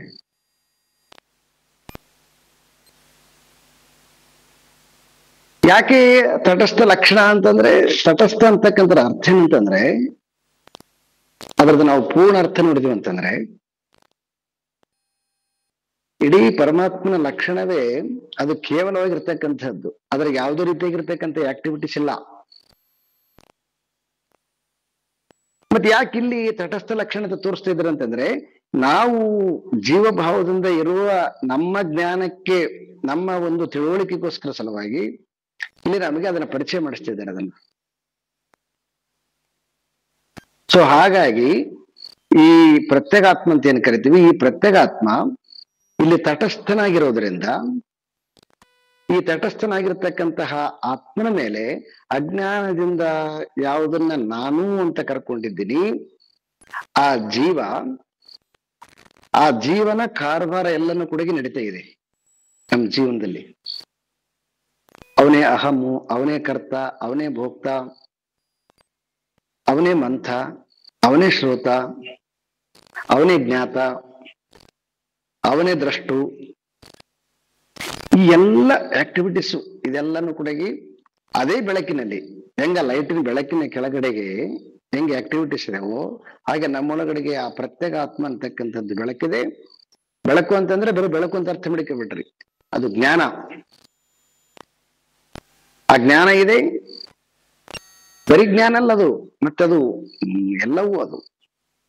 ಅಂತಹ ಒಂದು ಬೆಳಕಿನಿಂದ, ಅಂತಹ ಒಂದು ಸ್ವರೂಪದಿಂದ ಈ ಜೀವ ಅಂತಕ್ಕಂಥವನು ಏನು ಅಜ್ಞಾನದಿಂದ ಜೀವ ಅಂತ ಕಾಣಿಸಿಕೊಂಡಿದ್ದಾನೆ, ಈ ಜೀವ ಅಂತಕ್ಕಂಥವನು ಅದರ ಮೇಲೆ ಅದೇ ಬೆಳಕಿನ ಆಧಾರದ ಮೇಲೆ ಇವನು ಆಕ್ಟಿವ್ ಮಾಡ್ತಾನೆ, ಎಲ್ಲ ಆಕ್ಟಿವಿಟೀಸ್ ಮಾಡ್ತಾನೆ. ಯಾಕೆ ಇವನಿಗೆ ಎಷ್ಟು ಚೆನ್ನಾಗಿ ಎಲ್ಲ ಇವನಿಗೆ ಉಪಭೋಗಿಸ್ಲಿಕ್ಕೆ ಬೇಕಾಗಿರ್ತಕ್ಕಂತಹ ಎಲ್ಲ ಸವಲತ್ತುಗಳಿದಾವ. ಅದ್ಭುತವಾಗಿರ್ತಕ್ಕಂಥದ್ದು ಏನು, ತುಂಬಾ ಶರೀರ ಕೊಟ್ಟಿದ್ದಾನೆ, ಪ್ರಾಣ ಕೊಟ್ಟಿದ್ದಾನೆ, ಮನಸ್ಸು ಕೊಟ್ಟಿದ್ದಾನೆ, ಬುದ್ಧಿ ಇದೆ, ಎಲ್ಲ ಇದೆ. ಯಾಕೆ ಇವನು ಹ್ಯಾಪಿ ಆಗಿಲ್ಲ? ಯಾಕೆ ಹ್ಯಾಪಿ ಆಗಿಲ್ಲ ಅಂತಂದ್ರೆ, ಅವನಿಗೆ ಫಸ್ಟ್ ಆಫ್ ಆಲ್ ತನ್ನ ಐಡೆಂಟಿಟಿನೇ ಇಲ್ಲ ಅವನಿಗೆ. ತನ್ನ ಐಡೆಂಟಿಟಿನೇ ಇಲ್ಲ ಅವನಿಗೆ. ಯಾಕಂದ್ರೆ ಯಾವುದ್ರ ಮೇಲೆ ಕೂಡ ಅವ್ನು ಚೇಂಜ್ ಆಗ್ತಾನೆ ಇರ್ತಾನವ. ಅವನಿಗೆ ತನ್ನ ಸ್ವಯಂ ಐಡೆಂಟಿಟಿನೇ ಇಲ್ಲ ಅವನಿಗೆ. ಸೈಕಾಲಜಿ, ಈ ಮನೋಶಾಸ್ತ್ರದಲ್ಲಿ ಒಂದು ಎಕ್ಸಾಂಪಲ್ ಬರ್ತದೆ. ಏನಂತಂದ್ರೆ, ಈ ಕೆಲವೊಂದು ಕಾಯಿಲೆಗಳು, ಈ ಬ್ಯಾಕ್ ಪೇನ್ ಅಂತಕ್ಕಂಥ ಕಾಯಿಲೆಗಳು, ಅಂದ್ರೆ ಬ್ಯಾಕ್ ಪೇನ್ ಅಂದ್ರೆ ನೇರವಾಗಿ ಬ್ಯಾಕ್ ಪೇನ್ ಅಂತಿಲ್ಲ, ಸಮ್ ಬೇರೆ ಬೇರೆ ಕಾರಣಗಳಿಂದ ಕೆಲವೊಂದು, ಈ ಶೋಲ್ಡರ್ ಪೇನು, ಈ ಕೆಲವೊಂದು ಈ ಎಲ್ಲ ಡಿಸೀಸ್ಗಳು ಯಾವಾಗ ಮನುಷ್ಯನಿಗೆ ಇನ್ಸೆಕ್ಯೂರಿಟಿ, ಆಂತರಿಕ ಅಭದ್ರತೆ ಅಂತ ಕರಿತೀವಿ, ಯಾವಾಗ ಈ ಆಂತರಿಕ ಅಭದ್ರತೆ ಶುರುವಾಗತ್ತೆ. ಯಾಕೆ ಆಂತರಿಕ ಅಭದ್ರತೆ ಶುರುವಾಗತ್ತೆ? ಯಾಕಂತಂದ್ರೆ ಈ ಯಾವುದನ್ನು ನಂಬಿಕೊಂಡಿದ್ದಾನೋ ಆ ನಂಬಿಕೊಂಡಿರ್ತಕ್ಕಂಥದ್ದು ಯಾವಾಗಾದ್ರೂ ಕೈ ಕೊಡ್ಬೋದು ಅಂತಕ್ಕಂಥದ್ದು ಅವನಿಗೆ ಯಾವಾಗಲೂ ಕೂಡ ಅದು ಡಿಸ್ಟರ್ಬ್ ಆಗ್ತಿರ್ತದೆ. ಯಾಕಂತಂದ್ರೆ ಅದು ನಂಬಿಕೊಂಡಿರ್ತಕ್ಕಂಥದ್ದು, ಅದು ಅಷ್ಟೇನೆ, ಅದು ಸ್ವಯಂ ಇರ್ತಕ್ಕಂಥದ್ದಲ್ಲ, ತನ್ನ ಸ್ವರೂಪ ಅಲ್ಲದು. ತನ್ನ ಸ್ವರೂಪ ಅಲ್ಲದೆ ಇರ್ತಕ್ಕಂಥದ್ದು ಇನ್ನೊಂದು ವಸ್ತುವಿನ ಮೇಲೆ ಅವನು ಆಲಂಬನ ಆಗಿದ್ದಾನೆ. ಆಲಂಬನ ಆಗಿರೋದ್ರಿಂದ ಅವನಿಗೆ ಯಾವಾಗ್ಲೂ ಕೂಡ ಈ ಇನ್ಸೆಕ್ಯೂರಿಟಿ ಯಾವಾಗ್ಲೂ ಇರುತ್ತೆ. ಅದಕ್ಕೆ ಈ ಜೀವನಿಗೆ ಮೊದಲನೆಯ ಕಾಯಿಲೆ ಏನು ಅಂತಂದ್ರೆ ಇದನ್ನ ಭಯ ಅಂತ ಕರೆದಿದ್ದಾರೆ. ಇದು ಎಲ್ಲ ರೀತಿಯಾಗಿರ್ತಕ್ಕಂಥದ್ದು ನಮಗೆ ಯಾವಾಗ್ಲೂ ಕೂಡ ಇದು ಭಯ ಇರ್ತದ. ಎಲ್ಲಿ ತನಕ ಭಯ ಇರ್ತದ ಅಂತಂದ್ರೆ, ಎಲ್ಲಿ ತನಕ ನಮಗೆ ದೇಹದ ಮೇಲೆ, ನಮ್ಮ ಇಂದ್ರಿಯದ ಮೇಲೆ, ನಮ್ಮ ಮನಸ್ಸಿನ ಮೇಲೆ, ನಮ್ಮ ಬುದ್ಧಿ ಮೇಲೆ, ನಮ್ಮ ಜೀವದ ಮೇಲೆ, ಒಟ್ಟಾರೆ ಹೇಳ್ಬೇಕಂತ ನಮ್ಮ ಜೀವದ ಮೇಲೆ ನಮಗೆ ಎಲ್ಲಿ ತನಕನೂ ಕೂಡ ಅಯಂ ಅಂತಕ್ಕಂತಹ ಅಭಿಮಾನ ಇರ್ತದೋ, ಅಲ್ಲಿ ತನಕನೂ ಕೂಡ ಈ ಭಯ ಅಂತಕ್ಕಂಥದ್ದು ಇದ್ದೇ ಇರ್ತದೆ. ಯಾವಾಗಿದು ಭಯ ನಾಶ ಆಗತ್ತೆ ಅಂತಂದ್ರೆ, ಅವನು ಡಿಪೆಂಡ್ ಆಗ್ಬಾರ್ದು. ಅದಕ್ಕೆ ಅವರು ಆಲಂಬನ ಅಂತ ಕರೀತಾರೆ. ಆಲಂಬನ ಅಂತಂದ್ರೆ ಒಂದ್ರ ಮೇಲೆ ಹೊರಗಿರ್ತಕ್ಕಂಥದ್ದು. ಇವೆಲ್ಲ ಯಾವುದ್ರ ಮೇಲೆ ಹೊರಗೆವ? ಆ ಪ್ರತ್ಯೇಗಾತ್ಮ ಮೇಲೆ ಹೊರಗೆವ ಈ ಜೀವದ ಎಲ್ಲ ಆಕ್ಟಿವಿಟೀಸು. ಸೊ ಎಲ್ಲಿಯವರೆಗೆ ನಾವು ಇದರ ಮೇಲೆ ಇನ್ನೊಂದ್ರ ಮೇಲೆ ಹೊರಗಿದ್ದೇವೆ, ಇನ್ನೊಂದ್ರ ಮೇಲೆ ಡಿಪೆಂಡ್ ಆಗಿದ್ದೇವೆ, ಸೊ ಅಲ್ಲಿ ತನಕನೂ ಕೂಡ ಈ ತೊಮ್ಮಾಗಿ ಇರ್ತೀವಿ ನಾವು.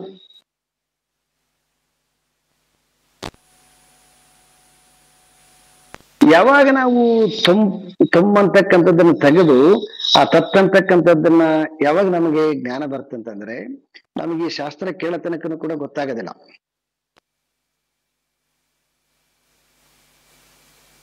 ಅಂದ್ರೆ ಬರೀ ಶಾಸ್ತ್ರ ಕೇಳಿಬಿಟ್ರೆ ಆಗತ್ತಾ? ಬರೀ ಶಾಸ್ತ್ರ ಕೇಳಿಬಿಟ್ರೆ ಆಗೋದಿಲ್ಲ. ಏನು ಶಾಸ್ತ್ರ ಹೇಳ್ತದೋ ಆ ವಾಕ್ಯ ಅಷ್ಟು ನಮಗೆ ನಿಸ್ಸಂಶಯವಾಗಿ ನಿಸ್ಸಂದಿಗ್ಧವಾಗಿ ಅದರ ಮೇಲೆ ನಾವು ಸ್ಪಷ್ಟವಾದ ಒಂದು ಜ್ಞಾನ ಬರ್ಬೇಕಲ್ವಾ? ಎಲ್ಲಿಯವರೆಗೆ ನಾವು ನಮ್ಮ ನಿಜವಾದ ಸ್ವರೂಪ ಯಾವುದು, ಆ ಪ್ರತ್ಯೇಕ ಆತ್ಮ ಇದ್ದಾನೆ, ಆ ಪ್ರತ್ಯೇಕ ಆತ್ಮನ ಮೇಲೆ ಎಲ್ಲಿ ತನಕ ನಮಗೆ ಆ ಪ್ರತ್ಯೇಗಾತ್ಮ ನಾನು ಅಂತಕ್ಕಂಥದ್ದು ಎಲ್ಲಿ ತನಕ ನಮಗೆ ಆ ಸಾಕ್ಷಾತ್ಕಾರ ಆಗದಿಲ್ವೋ ಅಲ್ಲಿ ತನಕನೂ ಕೂಡ ನಮಗೆ ಈ ಜೀವ ಬಾಧೆ ಅಂತಕ್ಕಂಥದ್ದು ಇರುತ್ತೆ.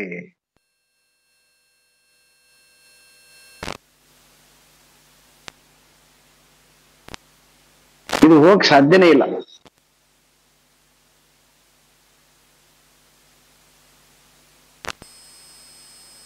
ಅನೇಕ ರೂಪದಿಂದ ಅನೇಕ ವೇಷಗಳನ್ನ ತೊಟ್ಟು ಮತ್ತೆ ಪುನಃ ಪುನಃ ಪುನಃ ಪುನಃ ಆ ಜೀವ ಭಾವನೆ ಕಾಣಿಸ್ಕೊಳ್ತದೆ ಮತ್ತೆ ಮತ್ತೆ ಮತ್ತೆ.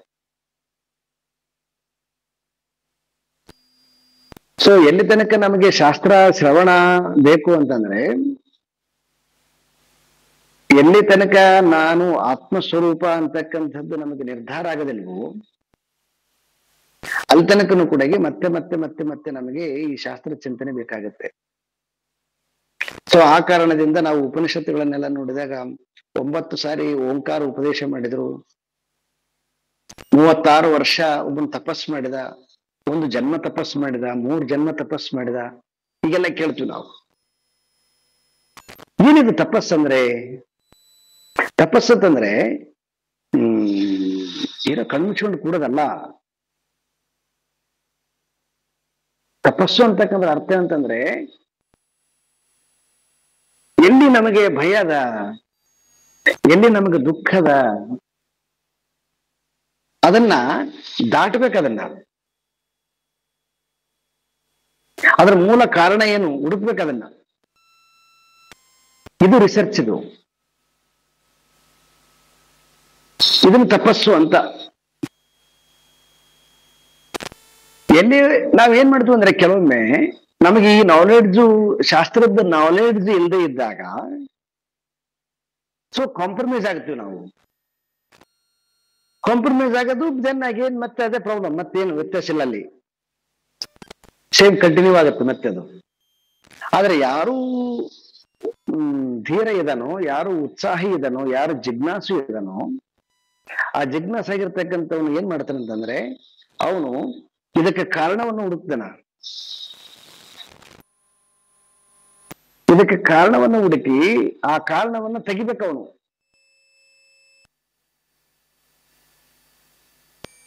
ಭಯಕ್ಕೆ, ದುಃಖಕ್ಕೆ ಕಾರಣ ಏನು? ಯಾಕೆ ಭಯಕ್ಕೆ ದುಃಖಕ್ಕೆ ನಾವು ಒಳಗಾಗಿದ್ದೀವಿ ಅಂತಂದ್ರೆ ನಾವು ಡಿಪೆಂಡ್ ಆಗಿದ್ದೀವಿ.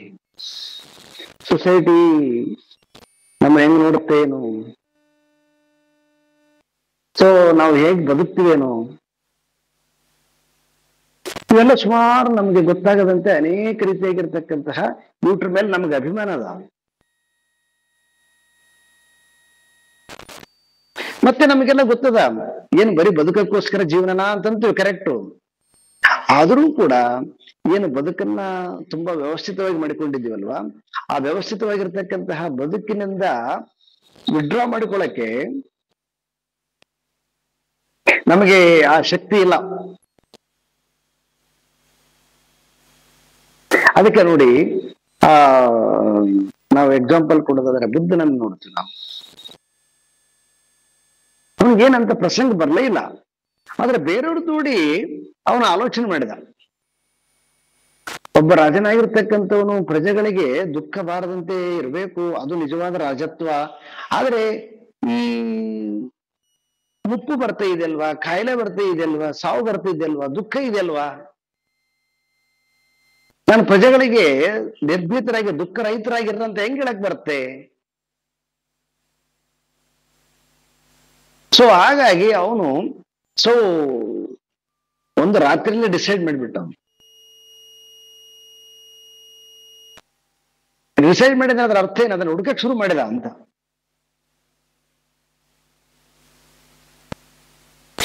ನೋಡಿ, ಅವನು ಬರೀ ಒಂದು ಒಂದು ಒಂದು ಒಂದು ಏನೋ ಪಾಪ ಒಂದು ರಾಜ್ಯಕ್ಕೆ, ಒಂದು ದೇಶಕ್ಕೆ ರಾಜನಾಗ್ತಿದ್ನೇನು, ಇಡೀ ಅಧ್ಯಾತ್ಮ ಸಾಮ್ರಾಜ್ಯಕ್ಕೆ ರಾಜನಾಗಿದ್ದಾನೆ ಅವನು. ಯಾಕಂದ್ರೆ ನಿಜವಾದ ದುಃಖ ತೆಗೆದವನು.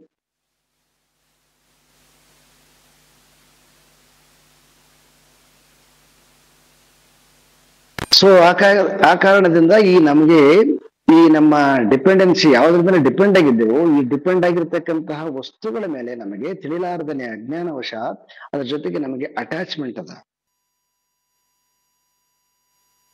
ಆ ಅಟ್ಯಾಚ್ಮೆಂಟ್ ಇರೋದ್ರಿಂದನೇ ನಮಗೆ ಆ ನಮ್ಮ ಪ್ರತ್ಯೇಗಾತ್ಮ ನಾವೇ ಆಗಿದ್ರು ಕೂಡ ನಮಗದರ ಅರಿವಿಲ್ಲ.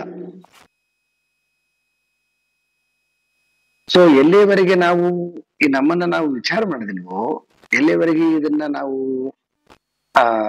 ಯಾವುದು ನಿಜವಾಗಿರ್ತಕ್ಕಂಥದ್ದು, ನಿತ್ಯ ವಸ್ತು ಯಾವುದು, ಅನಿತ್ಯ ವಸ್ತು ಯಾವುದು ಅಂತ ಎಲ್ಲಿವರೆಗೆ ನಾವು ವಿಚಾರ ಮಾಡಿದ್ವು, ಅಲ್ಲಿ ತನಕನೂ ಕೂಡ ನಾವು ತತ್ಪದ ಅಂದ್ರೆ ಯಾವುದನ್ನ ನಾವು ನಮ್ಮ ಸಾಕ್ಷಾತ್ಕಾರ ಅಂತ ಕರಿತೀವಿ, ಪ್ರತ್ಯೇಗಾತ್ಮನ ಸಾಕ್ಷಾತ್ಕಾರ ಅಂತ ಕರಿತೀವಿ. ಸೊ ಅಲ್ಲಿ ತನಕ ಸಾಕ್ಷಾತ್ಕಾರ ಆಗೋದಿಲ್ಲ ನಮಗೆ. ಸಾಕ್ಷಾತ್ಕಾರ ಅಂದ್ರೆ ಏನದರ ಅರ್ಥ? ಸಾಕ್ಷಾತ್ಕಾರ, ಸಾಕ್ಷಾತ್ ಆಕಾರ, ಸಾಕ್ಷಾತ್ಕಾರ ಅಂತ. ಸಾಕ್ಷಾತ್ ಆಕಾರ ಅಂತಂದ್ರೆ ಈ ಸ್ಥೂಲವಾಗಿರ್ತಕ್ಕಂಥದ್ದು ಆಕಾರ ಅಲ್ಲ. ಆಕಾರ ಅಂತಕ್ಕಂಥದ್ದು ಶಬ್ದ ಅದೇನ್ ತೋರಿಸುತ್ತಂತಂದ್ರೆ ಅದು ನಮಗೆ ಅನುಭವಕ್ಕೆ ಬರ್ತಕ್ಕಂಥದ್ದು. ಈಗ ನೋಡಿ, ಈಗ ಗಾಳಿ ಅನುಭವಕ್ಕೆ ಬರ್ತದೆ, ಬೆಳಕು ಅನುಭವಕ್ಕೆ ಬರ್ತದೆ, ಅದಕ್ಕೆ ಆಕಾರ ಇಲ್ಲ.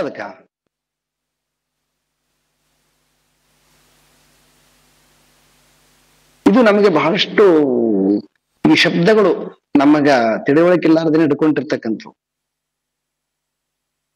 ಆಕಾರ ಅಂದ್ರೆ ಅರ್ಥ ಏನಂತಂದ್ರೆ ಸಾಕ್ಷಾತ್ ಆಕಾರ ಅಂತಂದ್ರೆ ಸಾಕ್ಷಾತ್ತಾಗಿ ನಾನು ಆ ಪ್ರತ್ಯೇಗಾತ್ಮನೇ ಅಂತಕ್ಕಂತಹ ಸ್ಪಷ್ಟ ಜ್ಞಾನ, ಸಾಕ್ಷಾತ್ ಆಕಾರ, ಸಾಕ್ಷಾತ್ಕಾರ.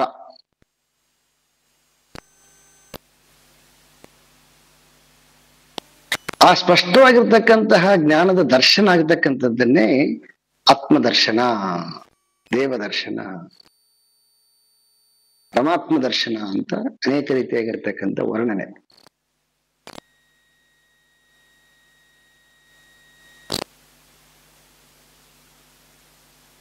ಸೊ ಇದು ನಮಗೆ ಮಹಾವಾಕ್ಯದಿಂದ ಸಿಗತಕ್ಕಂತಹ ಅಮೃತ.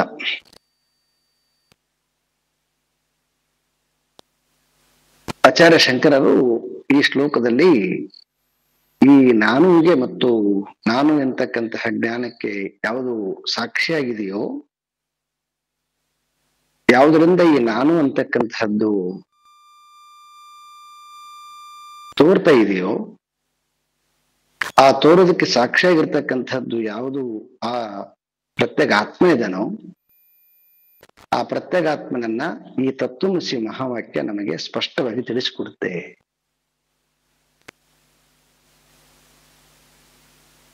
ತುಂಬದ ವಿಚಾರ ಅಂತ ಕರಿತಾರೆ ಇದನ್ನ.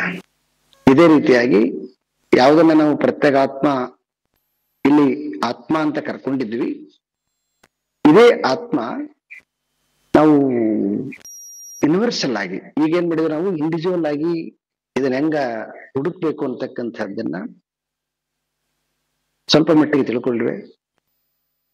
ಸೊ ಯೂನಿವರ್ಸಲ್ ಆಗಿ ಯಾವುದನ್ನ ನಾವು ಪರಮಾತ್ಮ ಅಂತ ಕರಿತೀವಿ, ಪರಮಾತ್ಮ ಅಂತ ಕರಿತೀವಿ, ಯಾವುದನ್ನ ಸೊ ಯೂನಿವರ್ಸಲ್ ಕಾನ್ಸಿಯಸ್ ಅಂತ ಏನ್ ಕರಿತೀವಿ, ಈಗ ನಾವು ಇಷ್ಟ ತನಕ ಅರ್ಥ ಮಾಡ್ಕೊಂಡಿರ್ತಕ್ಕಂಥದ್ದು ಸೆಲ್ಫ್ ಕಾನ್ಸಿಯಸ್ನೆಸ್. ಸೆಲ್ಫ್ ಕಾನ್ಸಿಯಸ್ನೆಸ್ ಅಂತಂದ್ರೆ ನಾರ್ಮಲಿ ನಾವು ಮೈಂಡ್ ಲೆವೆಲ್ ಇರ್ತಕ್ಕಂಥ ಕಾನ್ಸಿಯಸ್ ಅಂತ ಅದಲ್ಲ, ಎಲ್ಲದಕ್ಕೆ ಸಾಕ್ಷಿಯಾಗಿರ್ತಕ್ಕಂಥ ಇನ್ನರ್ ಕಾನ್ಸಿಯಸ್ ಏನಿದೆಯೋ ಆ ಕಾನ್ಸಿಯಸ್ ಬಗ್ಗೆ ನಾವು ತಿಳ್ಕೊಂಡ್ವಿ. ಸೊ ಇದನ್ನ ನಾವು ಯೂನಿವರ್ಸಲ್ ಆಗಿ ಹೆಂಗ ಅರ್ಥ ಮಾಡ್ಕೊಳ್ಬೇಕು ಅಂತಕ್ಕಂಥದ್ದನ್ನ ಸ್ವರೂಪ ಲಕ್ಷಣದಿಂದ ಆ ತತ್ಸ್ವರೂಪವನ್ನ ನೆಕ್ಸ್ಟ್ ಶ್ಲೋಕದಲ್ಲಿ ತಿಳ್ಕೊಳಕ್ ಪ್ರಯತ್ನ ಮಾಡೋಣಂತೆ. ಓಂ ಪೂರ್ಣಮದಃ ಪೂರ್ಣಮಿದಂ ಪೂರ್ಣಾತ್ ಪೂರ್ಣಮುದಚ್ಯತೆ ಪೂರ್ಣಸ್ಯ ಪೂರ್ಣಮಾದಾಯ ಪೂರ್ಣಮೇವಾವಶಿಷ್ಯತೆ. ಓಂ ಶಾಂತಿ ಶಾಂತಿ ಶಾಂತಿ. ಹರಿ ಓಂ. ಶ್ರೀ ಗುರುಭ್ಯೋ ನಮಃ. ಹರಿ ಓಂ.